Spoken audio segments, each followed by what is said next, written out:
Hey guys, welcome back to Lynn's Garden. I'm here in Austin, Texas, Zone 9A, hanging out with my native Texas grasses, and I'm about to go hunting. I'm going to be hunting for the eggs of my arch nemesis in the garden, the squash vine borer. If you've never heard of this bug, consider yourself lucky. I have a few enemies in the garden. This is probably number one, besides my dog, because he'll eat anything. So let's get hunting. I'm going to show you what this squash vine borer looks like, so you'll know what to look out for. I'm going to show you what it looks like when your squash plants are infested with this larval stage of the bug. And I'll also go hunting and we'll see if we can find some eggs, and I can show you what the eggs actually look like. So if you can keep these eggs from hatching, that's your number one best plan to get yourself some squash. And I know squash vine borers are in different parts of the country. I know people in Texas that don't even have squash vine borers, just like an hour and a half away east of here. So, you know, right here in Central Texas, it is the big reason why I have almost given up squash, but no. So there's a couple of things that I do. One thing is I started growing a lot of gourds because they are resistant to squash vine borers. And I also found some varieties like the Seminole pumpkin and things like that that are pretty resistant to the borers. But I still love my summer squash. I love yellow squash, I love zucchini, and I just decided to go ahead and try again this year. And so I'm going to have to keep on top of this pest problem. So come along with me, let's go hunting. Now these eggs are super tiny and they're kind of round and reddish brown color. And I haven't found them in this part of the garden yet, but they were on one of the other plants more than once.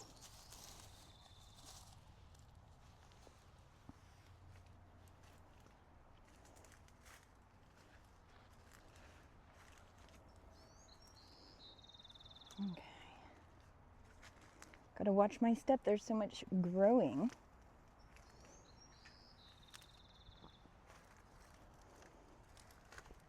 Okay. This is the one that I found eggs on last time.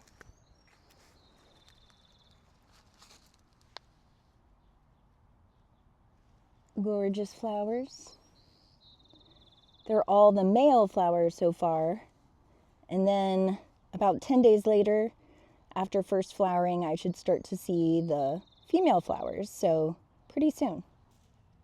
And just to keep them off the ground and make it easier to look on the stems, I do, even though these are like a bush style summer squash, this is a yellow squash, I do want to put also a stake here, and then I'll be able to find the ones that I need to check all the time and keep it off the ground.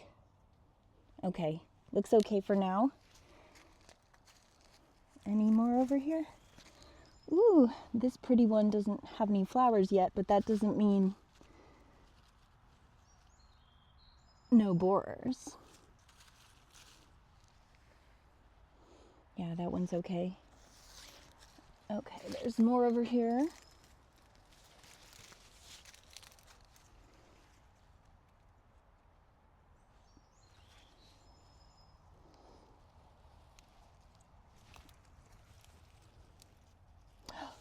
Oh, I found them. Let me see if I can get that in focus. Do you see that? The dreaded squash vine borer eggs. Now, so let me see. How close can I get?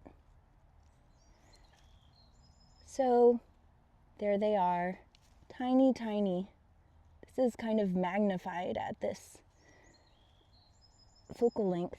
So anyway, what happens is if these were allowed to stay here on the stem and they hatched, the larval stage of the squash vine borer is when they will bore into the vine of the squash and then proceed to eat it from the inside out. And your squash plants will look beautiful and perfect, and the next day they'll just look wilted and dead and sad, and you'll be like, what happened? At least that's what happened the first time I did this about 5 years ago, trying to grow some pumpkins. And I didn't know what it was. You're actually going to see some frass coming out, which is actually their poop. And so it's this kind of stuff coming out of the bottom also where they bore into. And you know, if you see that, it's probably too late. I actually performed my first surgery 5 years ago on the squash plant where I tried to inject it with BT and it didn't help. I wasn't able to do it. Some people are able to actually cut them out of the stem, but the actual best thing to do is to prevent them from ever hatching. So I am taking these eggs off. And something I've heard you could do, I haven't done it, is put foil on the bottom. So I might do that also, because the squash vine borers do not like to land on the foil. They don't like the way it feels, and it's going to keep it from wanting to lay eggs on it, possibly. So that is something that I can do because I love squash, and you know, it is not easy to grow here because of the squash vine borer, but there are ways around it. Okay, let's check on this guy. He's right by that one, so he might have gotten eggs too. Yes, look. Get that in focus. There's another one. Evil, evil little bugs. And when I first saw a squash vine borer adult flying around, I thought it was so beautiful. I was like, what is that? When you start growing things, you'll start seeing insects and other animals that you've never seen before. They'll just start coming. And there's another one way down there. Jeez, you little jerk. Beautiful adult. I will find a photo of one and show it to you so you know what to look for.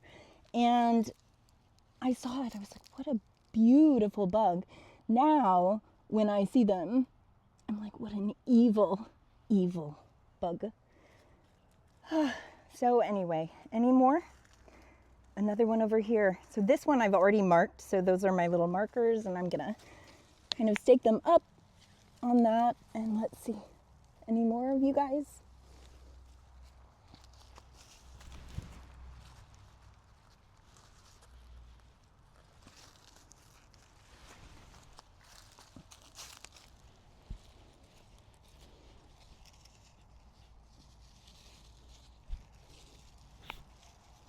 I don't see any on this one right now.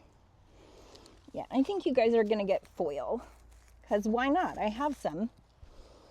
And almost done. Don't have a lot flowering at this time yet.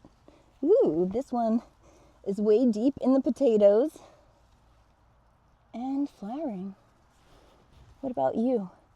I wonder if all these plants around it would keep the squash vine borers from being able to find it. Maybe, maybe not. I mean, they seem to be able to always find it. Okay. All right, that one is good for now.